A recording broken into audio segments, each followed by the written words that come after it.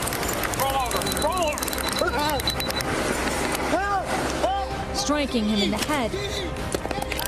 Reporters are finding themselves literally in the firing line. Hit with a shield in the stomach, a punch to the lens. Another officer lashes out with a baton as we run. The guy with the blood running down his face is a Minneapolis Star Tribune reporter.